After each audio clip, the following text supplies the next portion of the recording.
Comienza Partida Doble, el programa de ciencias económicas por Radio UBA 87.9. En la conducción, Norberto Lema. Coordinación temática y columnas, Andrés López y Oscar Cetrángolo.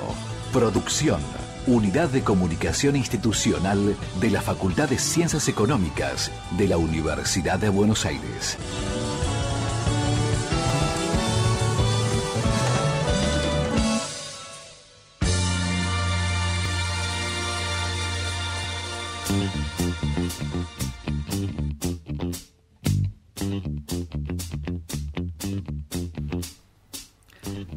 Buenas noches, estamos en Partida Doble. No soy Norberto Lema, que nos abandonó por los autos, como suele suceder. Yo tampoco, Andrés. No, pero estamos con Oscar Cetrángolo. ¿Qué tal? ¿Qué tal, Oscar? Muy bien. Tenemos, como siempre, invitados, en este caso invitados, que nos van a hablar de temas de urgente actualidad. Así que, ¿no? El salvataje de la década del 30. Sí, ya no vale la pena hablar del presente, así que es mejor hablar del futuro más remoto posible en este país. Bueno, para dar una idea, hoy trajimos algunos temas alusivos como siempre. Yo arranco con un tema romántico, ¿no? Y un tema que le va a dar pie un poco a la temática general del programa. Y que es de un favorito de uno de nuestros invitados. Un grupo favorito de nuestros invitados y hablamos justamente un título de una película que van a estrenar en breve, de Danny Boyle. Vamos con Yesterday de los Beatles y volvemos. Estamos de vuelta aquí en Partida Doble, el programa de la Facultad de Ciencias Económicas, y tenemos dos invitados. Oscar, ¿los querés presentar? Bueno, uno ha venido varias veces aquí, es un amigo de la facultad, de nuestro instituto, Marcelo Rugger. ¿Qué tal? ¿Qué tal? Buenas noches. Y ha venido también otro historiador que trabaja con nosotros, Camilo Mazón. Hola, buenas noches. ¿Qué tal, Camilo?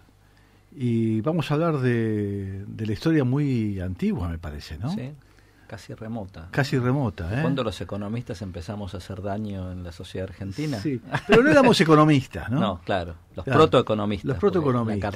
Las primeras carreras son de fines de los 50, ¿no? Se crean en el país. Así que bueno. Vamos a hablar de eso y de otras cosas que tienen que ver con la historia. Con la profesionalización de la economía y su interrelación con la historia. Así que no sé, ¿cuándo empezamos a profesionalizarnos en la Argentina? Bueno, en términos generales uno puede decir que la profesionalización de los economistas arranca en la segunda mitad de los años 50 y se consolida en el contexto de los años 60, cuando aparecen las carreras de economía, la licenciatura de economía en la Facultad de Ciencias Económicas de la UBA, cuando también aparece una demanda muy importante por parte de organismos estatales vinculados al desarrollo, particularmente el CONADE, el Consejo Federal de Inversiones.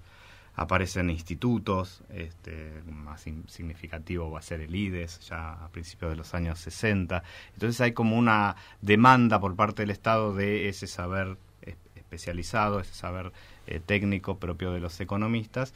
Y los economistas adquieren también mayor visibilidad, aparecen sus discusiones, sus discursos en las revistas, aparecen en revistas que no son típicamente revistas de economía, pero que organizan mesas donde los economistas discuten sobre la situación económica, sobre las estrategias de desarrollo, etcétera. Y también, de algún modo, las corporaciones, la Unión Industrial, la CGE en su momento, la Confederación General Económica, tienen sus institutos, organizan reuniones. Bueno, la CGT también tiene sus economistas, entonces, pero ya es el contexto de los años 60, ¿no? Donde de algún modo se instala el discurso de los economistas, que además va generando poder, no son los propios economistas que hablan, dicen cosas respecto a la economía, proponen ideas y luego son recogidos por los decisores de autoridades políticas económicas. ¿Y antes de etcétera, los 60 qué pasaba? ¿Quién eran los economistas? Bueno, antes de los 60 podríamos pensar en una especie de protoprofesionalización en el contexto de los años del peronismo, y quizás antes esa voz estaba en manos de otros personajes, básicamente abogados y en algún momento ingenieros, militares, etcétera. Me parece que Camilo por ahí puede ampliar más. Pero que había llegado economía de alguna manera. Sí, o que intentaban intervenir con sus discursos o sus diagnósticos en la economía argentina, ¿no? En los diferentes desafíos o problemas que enfrentaba la economía argentina. Por ahí, en la primera posguerra, ¿no? Luego de la Primera Guerra Mundial, hay un conjunto de ideas que ponen al Estado, ¿no? O la forma de intervención del Estado en los años 20 como un actor que puede enfrentar uno de estos problemas que surgen en la economía argentina. De esa manera aparecen algunas figuras que, como dijo Marcelo, si bien no son economistas, ¿sí? Por ejemplo, Bunge quizás el más importante, y también aparecen revistas, ¿no? Por ejemplo, la revista de Economía Argentina, que es de 1918, o mismo la revista de Ciencias Económicas, que es incluso anterior a la Facultad de Ciencias Económicas en 1913, donde desde ahí estos personajes de alguna manera intervienen, hacen diagnósticos, si bien tienen todavía un tono bastante jurídico algunos de estas intervenciones, porque son principalmente abogados, poco a poco la economía va como ganando terreno. ¿Sí? Perdón, una pregunta solo de curiosidad. Sí. ¿La revista de Ciencias Económicas quién la editaba? La revista de Ciencias Económicas primero es del Instituto Superior de Estudios Económicos, que es como el antecesor, ¿sí? De la institución antecesora de la facultad. Okay. Se empieza a editar a mediados de 1913 y luego con la universidad, una vez que la Facultad de Ciencias Económicas comienza a existir, participa tanto el Colegio de Graduados como la dirección de la facultad como el Centro de Estudiantes. Durante mucho tiempo va a ser como tripartita la dirección de la revista. ¿Y ese instituto de quién dependía? Estaba vinculado al Colegio Pellegrini. Claro, o sea que, bueno, la facultad de hecho nació en el Pellegrini, exacto, ¿no? Exacto. Sí, lo interesante ahí aparecen los estudiantes, aparecen los profesores. La revista de Ciencias Económicas o de la facultad, tiene como un perfil, si se quiere, más teórico, de discusión teórica, ¿no? Incluso aparecen allí textos de teóricos provenientes del exterior y algunas discusiones y aportes locales. ¿Siempre traducidos? Sí, siempre traducidos, ¿no? Sí. Pero en cambio la revista de Economía Argentina que mencionaba Camilo, la revista de Alejandro Bunge, tiene como una idea más de intervenir sobre la realidad económica, más de propuesta, más propositiva, de análisis, de diagnóstico, en un contexto donde además no hay muchas estadísticas, entonces ellos se encargan de reconstruir esas estadísticas, de elaborarlas, de poder hacer diagnósticos sobre la situación económica, la situación social, ¿no? Ese es el contexto de la revista de Economía Argentina en los años 20. En los años 30, buena parte de estos profesionales que están vinculados a la revista, muchos profesores de la Facultad de Ciencias Económicas, van a tener una actuación más importante, decidida, en términos de política económica, porque se van a incorporar al gobierno. Al gobierno, en la época de Pinedo, de Previs. Sí, ya con Uriburu, digamos, ¿no? Claro. Un poco por los lineamientos que tienen. Sí. Con Pinedo y Previs podemos decir que quedan un poquito relegados y van a volver con fuerza, sí, con el golpe de 1943. Del grupo de la revista de Economía Argentina o el grupo de Bunge. Bunge muere precisamente en 1943. Son un poco los que van a marcar los lineamientos de la política industrial del peronismo y buena parte de las reformas financieras que encabeza el peronismo en el 43. Está, Llorens, García Mata, el propio Moyano Llerena, que va a ser, es un grupo, digamos, de economistas católicos, si se quiere, claro, que tienen ese católicos perfil. Nacionalistas. Sí, absolutamente. Claro. Absolutamente. Interesante. Sí. Y ahora, estas son revistas que todavía no son académicas, ¿no? Digamos, son o ya hay hay una parte de la producción que ahí circula es resultado de investigaciones. Bueno, aprovechamos, ¿no?, para contarle un poco que junto con Marcelo estamos participando, ¿no?, en un proyecto colectivo que es el análisis de revistas, digamos, especializadas o que tratan temas económicos, del mundo de las finanzas, de los negocios o comerciales durante el peronismo clásico, ¿no?, del 46 al 55. En ese contexto encontramos algunas revistas que pueden ser vistas como académicas. Hay una serie de revistas vinculadas a la Facultad de Ciencias Económicas, como la ya nombrada, la revista de Ciencias Económicas, y en 1948 aparece la revista de la Facultad de Ciencias Económicas. También está la revista de Economía y Estadística, vinculada a la Universidad de Córdoba, y una revista que no tiene una relación directa con la facultad, pero está comandada, dirigida por estudiantes de la facultad, por graduados, y tiene una participación muy activa de docentes de la facultad, que es la revista Horizontes Económicos. Ajá. ¿Sí?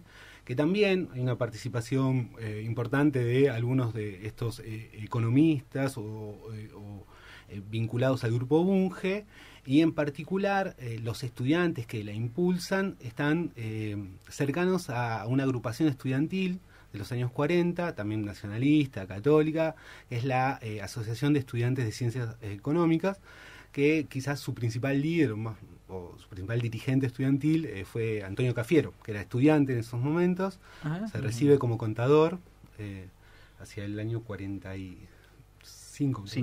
Sí. Luego hace el doctorado en Ciencias Económicas. Así que estas revistas creo que sí tienen como un componente académico, si bien también tienen información sobre la universidad y participan muchas veces de los debates políticos, quizás son parte de este proceso de profesionalización del campo de la economía, quizás debaten, por ejemplo, o intentan intervenir en las discusiones alrededor de los cambios de planes de estudios, de la regularización, de alguna manera regular qué tipo de actividades pueden hacer los graduados, los contadores, ¿no?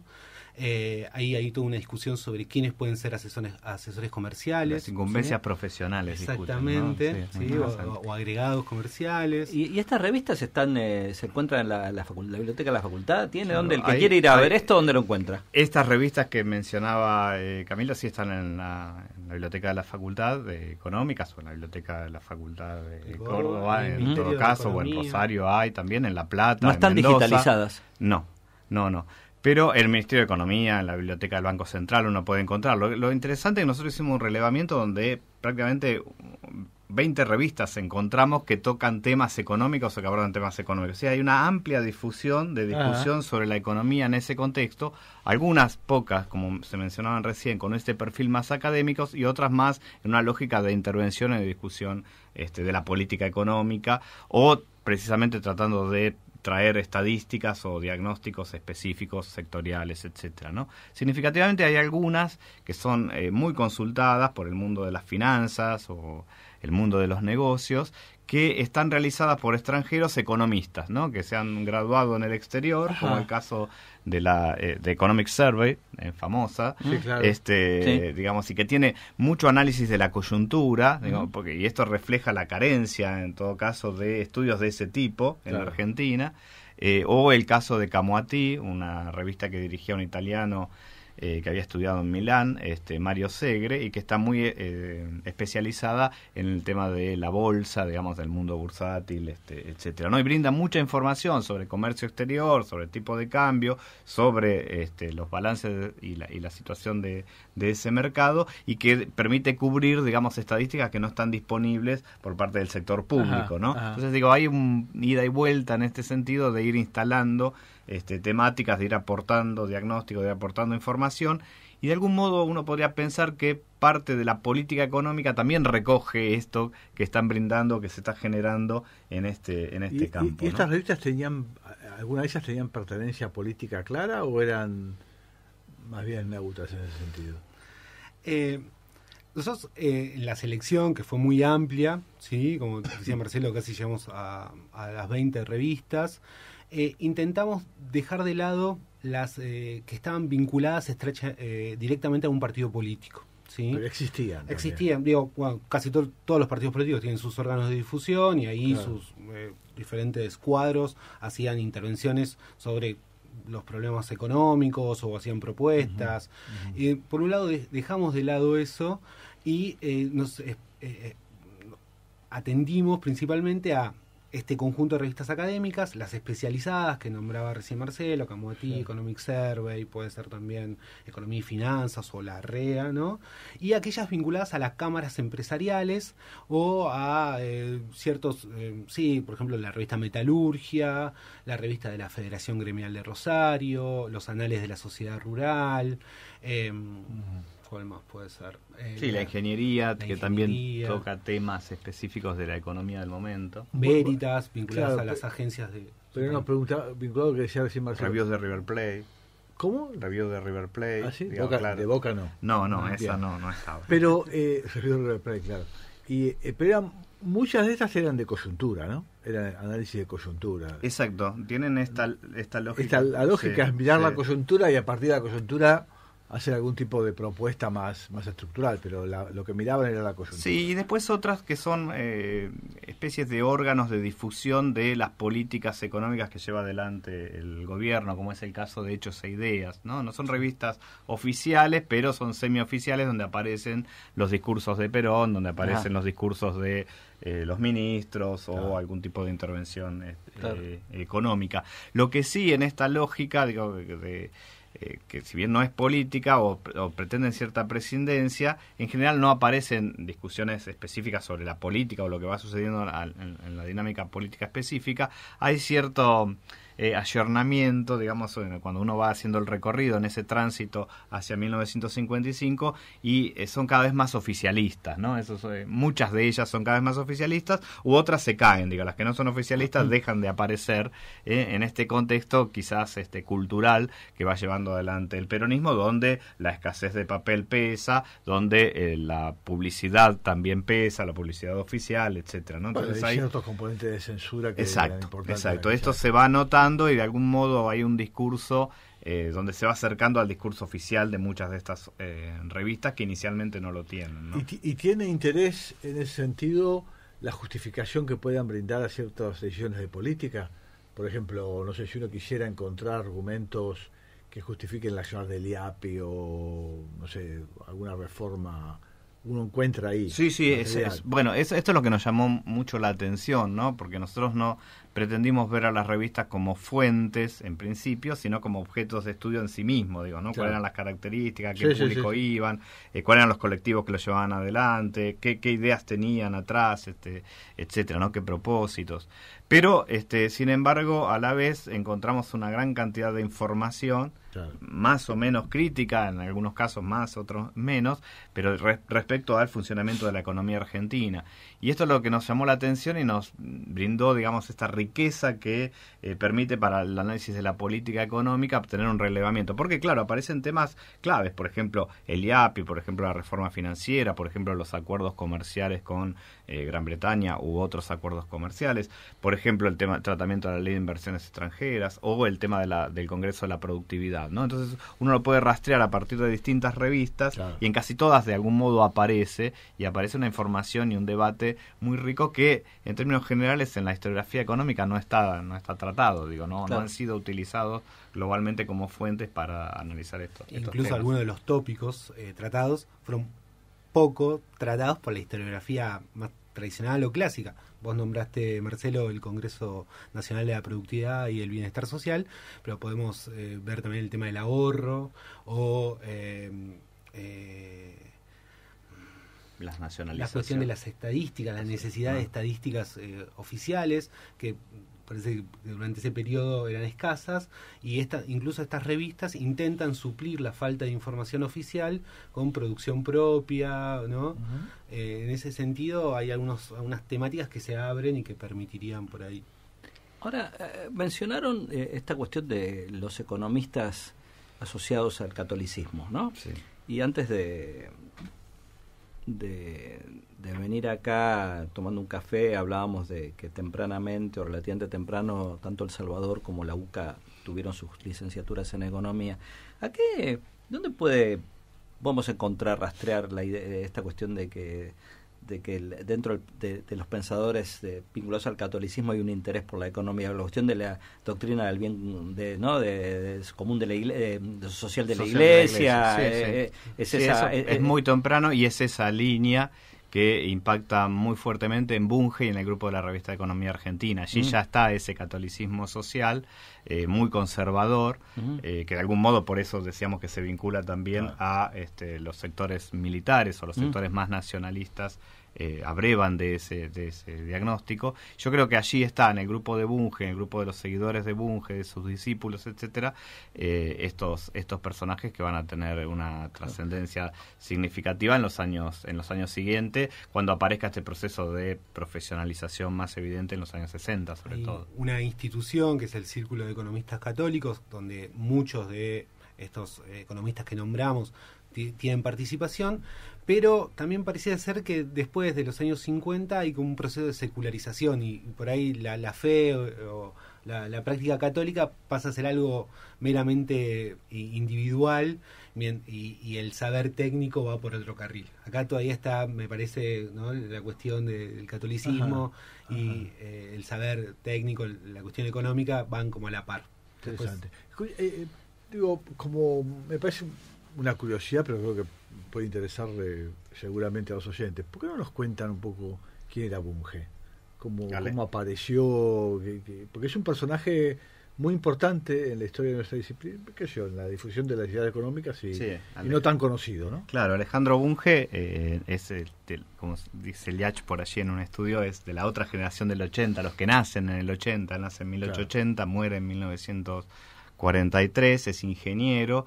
Se forma también en Alemania, él va a Alemania, estudia allí y rápidamente empieza a trabajar en el departamento de trabajo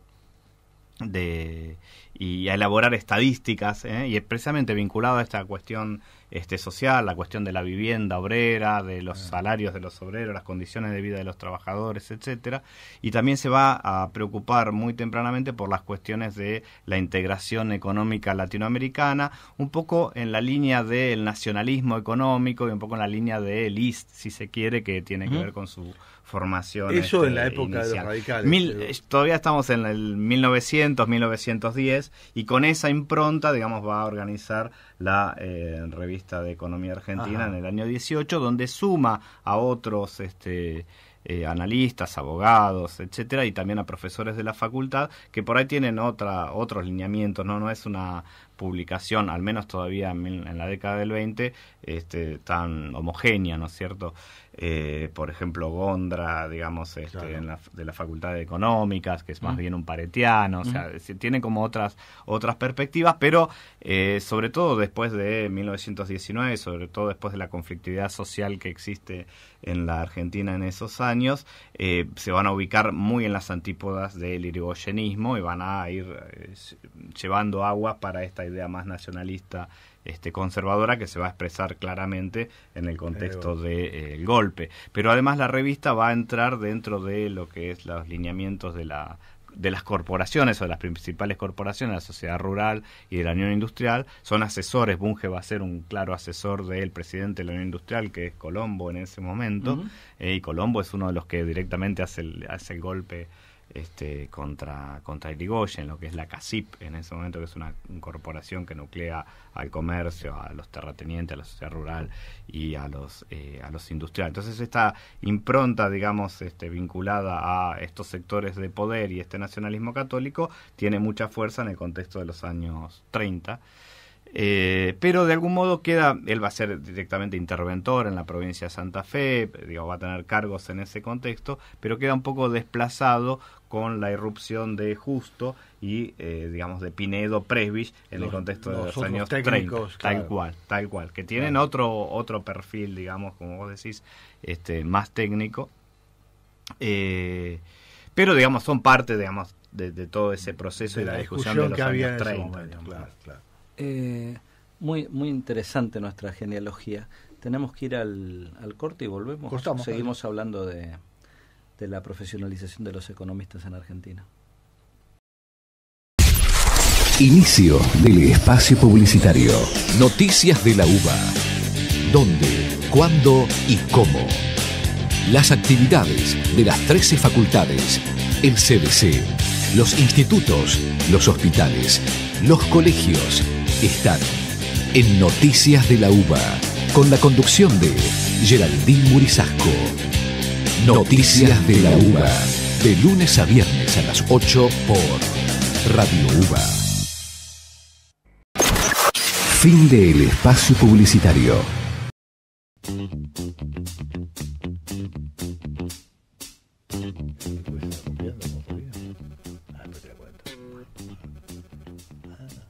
Estamos de vuelta aquí en Partida Doble. Oscar trajo un tema. El único que pasa tango acá es Oscar. Yo no tengo nada. No veo por qué. No pues entiendo yo también por qué. Escucho tango a veces, pero no hemos traído los demás. Pero me parece que... Pero traes un cantor uruguayo. ¿Cómo me estamos jugando? Río Platense. Río Platense, bueno, está bien. Yo no soy nacionalista, así que no voy por ese lado. Es más, un cantor uruguayo de un tango muy, muy tradicional nuestro, cuya música la hizo otro gran músico uruguayo que es Francisco Canaro. Ajá. Pero tiene que ver con este tema, porque están tiempos viejos y es un tema de fin de los 20, pero que fue muy famoso en una película que era sobre esa época, que era Los muchachos de antes no usaban gomina. Ajá. Que es una película de Manuel Romero, que es el autor de la letra del tango. Del tema. En la película, la verdad, para ser sincero, en la película el tango lo cantaba Hugo del Carril. Hugo del Carril con una voz muy joven y muy potente, pero lamentablemente no encontré la versión, entonces decidí traer la versión más famosa, que es la de Julio Sosa. El varón del tango. El varón del tango. El varón del tango. Así que escuchamos tiempos viejos y volvemos.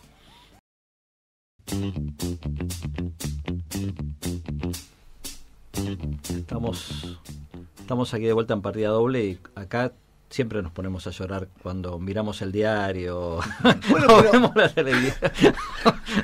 Pero esos tipos lloraban en los 20 de lo que había sido en el siglo XIX. Así que hay algo. Hay una necrofilia. Una vez un amigo uruguaya me dijo que los argentinos somos muy necrofílicos. Siempre estamos añorando el pasado, en fin. Pero así siempre, todo tiempo. Al revés de Spinetta, mañana es mejor, acá siempre es, ¿no? Acá es peor. Estamos con Marcelo Ruggé y Camilo Mazón hablando un poco de la historia de la profesión de economista. Pero Camilo está haciendo un trabajo un poco paralelo pero diferente, que es lo que otras profesiones opinaban sobre economía antes de que nos convirtiéramos en la voz dominante del tema, ¿no? ¿Por qué no nos contás un poquito de eso? Bueno, este proyecto, que es una dilatada tesis de maestría, intenta indagar en las propuestas que llevaron adelante una serie de técnicos en relación a los llamados problemas nacionales, según el decir de la época, ¿no? Está centrada entre comienzos de los años 30 y la idea es quizás llegar hasta el peronismo. En ese contexto, la economía argentina atravesó distintas y variadas crisis, ¿no? La crisis del 30, los problemas generados por la restricción de la Segunda Guerra Mundial, bueno, los problemas que enfrentaba la economía una vez que terminaba la Segunda Guerra Mundial y los inicios de la Segunda Posguerra, y en ese contexto una serie de técnicos, ¿sí?, profesionales, principalmente ingenieros, pero no solo ingenieros, también químicos, contadores públicos, participaron en distintos debates, foros de participación pública, como pueden ser conferencias en la Escuela Superior de Guerra, en la Escuela de Estudios Argentinos, en los ciclos de conferencias de la Unión Industrial Argentina, en diversas publicaciones periódicas también de tipo técnica, algunas las nombramos acá, pero que en los años 30 tienen como un impulso muy importante, que están vinculadas a algunas agencias estatales, como puede ser el Boletín de Informaciones Petroleras, que era el órgano oficial de YPF, el Boletín de Obras Sanitarias de la Nación, la revista La Ingeniería, la revista Servir, que estaba vinculada a la Escuela de Estudios Argentinos, ¿no? Y desde estos ámbitos, ¿sí?, también formas de sociabilidad académica como congresos, desde esos ámbitos ensayaron algunas diagnósticos sobre la economía argentina y llevaron adelante algunas propuestas. Estas propuestas, yo elegí como eje articulador de estas propuestas la cuestión energética, ¿sí?, porque de alguna manera se relacionan con otros dos temas muy importantes de la economía argentina en este periodo, que es la intervención estatal, la forma que debía adoptar la intervención estatal con respecto a la producción de energía y por otro lado el para qué de esa producción, que es la industrialización, el incipiente proceso de diversificación industrial que se ¿Eso estaba dando. vinculado con los militares? De alguna manera sí, los militares tienen también un desarrollo muy importante. Creo, yo por un lado dejé de lado los ingenieros militares porque quizás ahí predomina una lógica más vinculada a la defensa nacional, mientras que en este conjunto de técnicos que elegí, si bien está presente esta explicación, ¿no? La defensa de los recursos nacionales y las posibilidades de conflictos, hay una mirada quizás más técnica, ¿no? Más vinculada a sus saberes específicos. Ahora, acá, perdóname, a lo mejor me equivoco, pero me da la sensación de que la mirada ingenieril sobre la economía tiene un poco que ver o mucho que ver con que son gente que trabaja sobre los sectores, o sea sectores específicos donde el conocimiento de lo que se hace allí es lo que define lo que se está discutiendo, y la estrategia tiene que ver propiamente con el sector. No ha de haber casos como esto, es una pregunta, vinculados más con la discusión más macro del desarrollo, ¿no? Sí, efectivamente, Oscar, como decís, predomina una mirada sectorial, aunque podríamos, algunos de los problemas, por ejemplo, la restricción energética, puede ser pensado de una manera más general. También, como vos comentás, trabajan en agencias estatales. Muchos de ellos, además de tener una participación activa en ámbitos académicos, en la universidad, en diferentes institutos, también trabajan en diferentes dependencias estatales, principalmente YPF, pero también obras sanitarias, más adelante, hacia mediados de los años 40, lo que va a ser gas del Estado. Y uno podría pensar que también es una forma de justificar, ¿no?, sus trabajos. Digo, ellos demandan una mayor intervención estatal y una puesta en marcha de diferentes estrategias con respecto a la cuestión energética, y de alguna manera están justificando su quehacer diario, sus proyectos. Es esta idea de el experto con cierta autonomía dentro del Estado que de alguna manera contribuye a la conformación de políticas públicas. Me parece que puede ser. Qué interesante lo que vos planteas, porque esta idea más macro asociada al análisis propio del economista también es una construcción, y yo diría que es posterior, ¿no? Precisamente es posterior o acompaña ese proceso de profesionalización al que hacíamos referencia. Pero también antes, hay ingenieros, ¿no?, que se ocupan de la macro, por eso digo, en la etapa posterior aparecen los ingenieros macro, ¿no? Sí, pero digo, pero en realidad Alzogaray, Yaman, claro, tal cual. Pero digo, después de, uno diría del 55, del 58, en los años 60, es como que se le va a reclamar de algún modo al economista esa mirada más global, y que está asociada, como decía antes, a el surgimiento de determinados organismos públicos que están vinculados a las cuentas nacionales o al desarrollo de cuentas nacionales, al desarrollo de estrategias más globales del país, que consideren distintos aspectos, no solo financieros, sectoriales, sino vinculados al comercio exterior, etcétera. ¿No? Aparecen los planes de desarrollo donde hay un componente ingenieril. Pero quiero volver una cuestión atrás por una pregunta, una duda. Cuando me nombrabas los sectores, no me sorprende que vos me digas en las empresas de energía, en las empresas, cosas que uno sabe que ahí se desarrollaron. Pero nombraste obras sanitarias. Eso me llama mucho la atención, porque uno nunca asocia la discusión de problemas de crecimiento, desarrollo con obras sanitarias. Eso tiene que ver con la importancia que tenía en ese momento el desarrollo de los recursos hídricos y la producción de agua potable, o con un componente que tenía que ver con la propia empresa que tenía excedentes y generaba un área de estudios. La verdad que no sé bien qué es lo que hacían ahí, ¿no? Bueno, ya el origen de lo que es obras sanitarias no se remonta al siglo XIX, con la Comisión de Obras de Salubridad, y a partir de 1912 con la conformación de lo que va a ser obras sanitarias de la nación. Bueno, en los años 30 lo que encuentro el principal ingeniero ahí que analizo es Ludovico Ivanišević, que tiene un discurso vinculado... ¿Tiene algo que ver con el Ivanišević posterior, no? Sí, son parientes, que está vinculado al peronismo, ¿no? Ivanišević fue rector de... Claro, de infausta memoria. De infausta memoria. Infausta trayectoria. Por decir algo. Sí. Vinculadas a la producción energética, ¿no? A la producción de producción energética, sobre todo energía hidroeléctrica. Sí, claro. Y entonces no existe agua y energía, digamos. Claro. No, claro. Y entonces plantea la posibilidad de lo que son las caídas nacionales, las potencialidades. Acá hay todo, hay la verdad son como muy optimistas con respecto a las posibilidades energéticas del país. Y plantea diferentes planes, porque Banisevich tenía una carrera bastante dilatada, él estuvo en diferentes organismos en Mendoza, ¿sí? Y después realiza una carrera, ¿no?, dentro de lo que es obras sanitarias de la nación. En ese sentido, lo que empiezan a plantear es la posibilidad de ampliar, ¿sí?, la capacidad energética del país, no solo recurrir a los recursos convencionales, petroleros, sino la posibilidad también de la energía.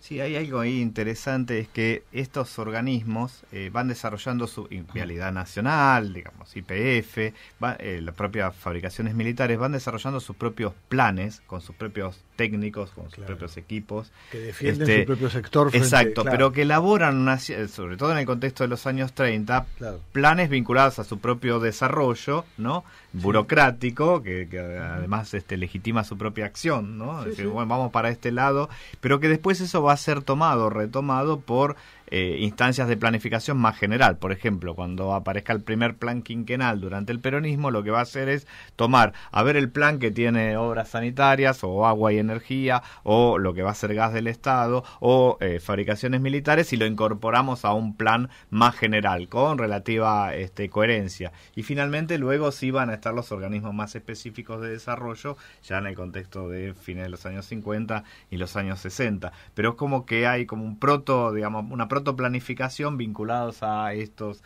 ingenieros o a estos técnicos en las propias dependencias estatales, ¿no? Y además una especie de nacionalismo, en plano de las ideas de nacionalismo burocrático, ¿no?, como llamamos en algún lugar, vinculadas a esa propia proyección. Los militares van a estar particularmente interesados en el desarrollo de la energía hidroeléctrica y el desarrollo industrial o electrometalúrgico asociado a esas posibilidades. De alguna manera se ve como un aprendizaje, ¿no? En los primeros años 30 estos ingenieros hablan de planes, de aprovechamiento integral, de programas para alcanzar tal nivel de producción, y después hacia los finales de los años 30, principios de los años 40 aparece la idea ya de planificación, donde el Estado cumple un rol central, ¿sí? Plantea incluso la creación de entes autárquicos que se dedican a la producción, transformación y distribución de energía. Y de alguna manera el otro aspecto que es como también interesante es que tienen como una dimensión, digamos, técnico-productiva por un lado, y por otro lado la mirada propiamente técnica, ¿no? Los problemas entre la vinculación entre industria y universidad, la demanda de creación de recursos humanos capaces de hacer frente a esas necesidades o potencialidades de los recursos energéticos del país. Y en ese sentido ya también aparece Dorfman, por ejemplo, a finales de los años 30 y de los años 40, que también tiene como, o Larrea también aparece esta idea de la necesidad de crear estos recursos humanos que hagan frente a estos desafíos. Ahora, escuchame una cosa, no sé si ustedes lo estudiaron o lo van a estudiar, pero ¿hasta dónde esta historia es diferente a otros países? Digamos, ¿nosotros seguimos el patrón internacional o regional o de repente tomamos un camino diferente? No, me parece que hay muchos puntos en común, al menos con nuestros países latinoamericanos, con los grandes países latinoamericanos, en la medida que enfrentan desafíos similares.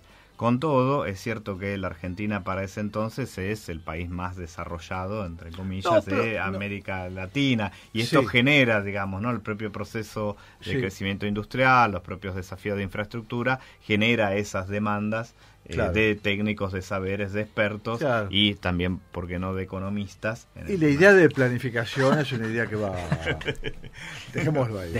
No, digo, ¿por qué no?, de economistas que van a adquirir un rol significativo en una etapa posterior, claro, obviamente. En fin. Así estamos. Vos sabés que hablabas del plan quinquenal y me di cuenta de una falla de mi parte, porque me doy cuenta de que la música que tendría que haber traído hoy era la marcha del plan quinquenal, que acompañó, que era una... Su marcha específica. Que el plan era un plan que no sé, eso sí que no sé si pasaba en otros países de la región. El plan quinquenal tiene su marcha, que que la grabó, que la hizo Llamadela, el mismo de la marcha peronista, y la grabó Mayra, me parece, ¿no? Bueno, eso es muy soviético, ¿no? Lo de tener marchas y cosas para acompañar, ¿no? Pero es una linda, es un lindo tango. Acá, y la en algún iconografía, programa los lo vamos a afiches del traer. plan también son muy soviéticos. Vamos a la agenda y al tema y cerramos con Marcelo seguro. y Camilo. Dale. ¿Qué pasa? La agenda de la semana de la Facultad de Ciencias Económicas de la Universidad de Buenos Aires en partida doble.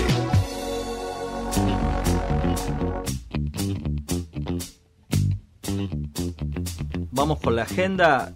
Del 16 al 19 de septiembre va a ser la semana de jóvenes graduados. Se anunciarán las actividades gratuitas que va a ofrecer la facultad. 12 de septiembre, 19 horas, conferencias sobre sociedades por acciones simplificadas. Expone el licenciado y contador Eduardo Páez y Pablo Zambotti. Se pueden inscribir en la web de la facultad. Y del 2 al 13 de septiembre, inscripción a cursos de cultura china. El interesado inicia la clase el 16 de septiembre. También se inscribe en la facultad. Tenemos 3 actividades que el IEP promociona. Sí. 4 y 5 de septiembre tenemos a las 19 horas, en lugar a designar, un curso sobre Big Data, aplicaciones en R, que van a dictar 3 integrantes del IEP, Daniel Aromí, Sergio Derraco, Martín Sá, esto especialmente para... No solo... es en el Salón de Actos del segundo piso, perdón. 4 y 5 de septiembre, especialmente para jóvenes estudiantes y graduados que quieran aprender sobre esto, que evidentemente es una tecnología del futuro. Miércoles 11 de septiembre, 19 horas, nuestro amigo y conocido macroeconomista Roberto Frenkel va a hablar sobre expectativas macroeconómicas en tiempos electorales, tema que tiene una remota actualidad, ¿no? Como sabemos. Esto va a ser el 11 de septiembre a las 19 horas en la facultad. Ahí sí, creo que será en el Salón de Actos del segundo piso, pero la semana siguiente se va a confirmar. Y luego hay una actividad que involucra al grupo de Marcelo, las 7ª jornadas de historia de la industria y los servicios, a 70 años del manifiesto latinoamericano de Raúl Prebisch, 12 y 13 de septiembre, en el edificio Volta, Roque Sáenz Peña 832. Bueno, el programa lo pueden consultar, ¿no? En el sitio web del IEP y en otros y en otros links, así que todos aquellos interesados en escuchar sobre esta ya es la 7ª jornada que se hace sobre historia de la industria y los servicios, pueden ir aquí al Volta el 12 y 13 de septiembre, distintos mesas, call for papers y conferencias y paneles, etcétera. Y esta es la agenda. ¿Tenemos algo más? ¿Me estoy olvidando? No, me parece que no. Pasamos un tema musical. Un tema, sí, yo traje un tema que creo que también tiene que ver con todo lo que estuvimos hablando. Un tema de Jethro Tull que se llama Living in the Past. Ahí estamos.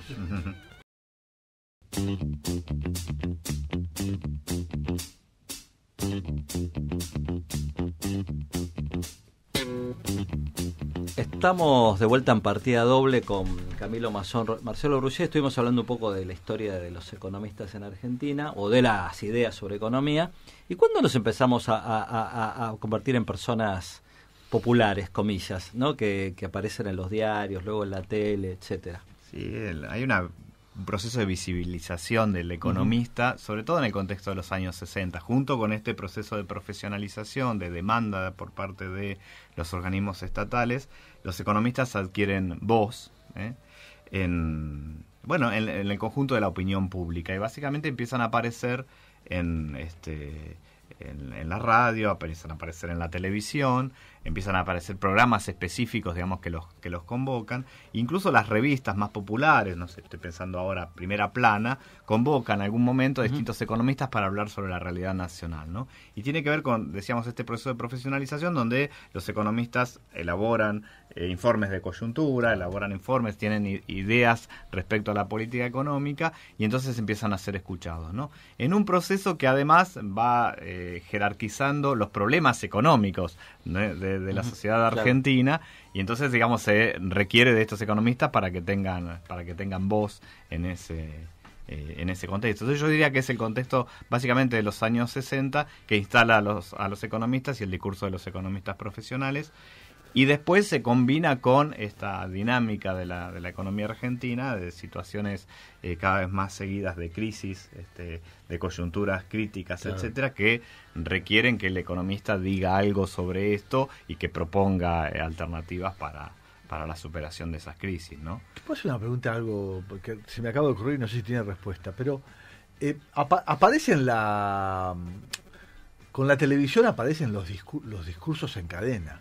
Uh-huh. ¿No? Digo, sí, frente a una crisis aparece el nuevo ministro dando un discurso, exacto, en cadena explicando, exacto, las medidas. Exacto. Yo recuerdo cuando apareció por primera vez Aldo Ferrer con, exacto, unos gráficos incomprensibles para el común de la gente, ¿no es cierto? Sí, sí, sí. Antes de la televisión, para entender un poco lo que pasaba antes de los 50, ¿no?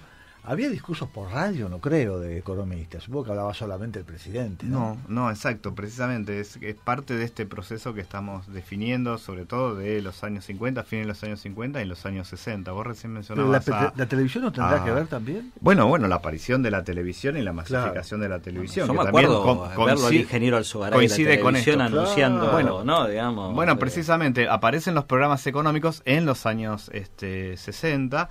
que recuerde ahora, hay un programa, por ejemplo, tanto Alzogaray, fíjense qué interesante, tanto Alzogaray como Aldo Ferrer son candidatos a diputados por la ciudad de Buenos Aires en 1965. Ajá. Y tienen un encuentro en la televisión, digo, ¿no? Pero parece que ya pero digo, ¿por qué partidos? que sean por la UCRI, digamos, por la UCRI Ferrer, y por un partido, no sé, yo me acuerdo, se llamaba Liberal Nacionalista, Alzogaray. Ahora, lo interesante es que dos economistas, o por lo menos con esa tradición de pensadores económicos, se instalan como candidatos a diputados, ¿no? Les va muy mal a los dos en ese contexto, porque hay una fuerte polarización. Pero digo, hay un programa de televisión que los convoca, y ya Alzogaray tenía algún tipo de experiencia en ese sentido, ¿no? Y después lo que decías vos, Ferrer habla en cadena nacional, ¿no? Y él dice, yo me sentía que tenía una cátedra, tenía como el país, ¿no? Claro. Tenía una cátedra y tenía el país escuchándome, ¿no? Es donde de algún, claro, modo se instala esa idea. Antes no existía, ¿no? Bueno, el ministro de Ilía hubo uno que murió, creo que dando un discurso, ¿no? En cadena. Larralde no murió. La verdad que no me acuerdo, bueno, de eso. Pero Larralde llegó a dar discursos en cadena, eso seguro. No. Bueno, gracias, siempre muy interesante, y nos quedan siempre temas para seguir charlando, así que es la excusa para volver a invitarlos a Camilo y Marcelo y otra gente, otros integrantes del grupo de trabajo que dirige Marcelo en la facultad y en el IEP. Así que gracias por la visita. Gracias a ustedes por la invitación. Muchas gracias. Nos vemos el próximo martes en Partida Doble. Chao. Chao.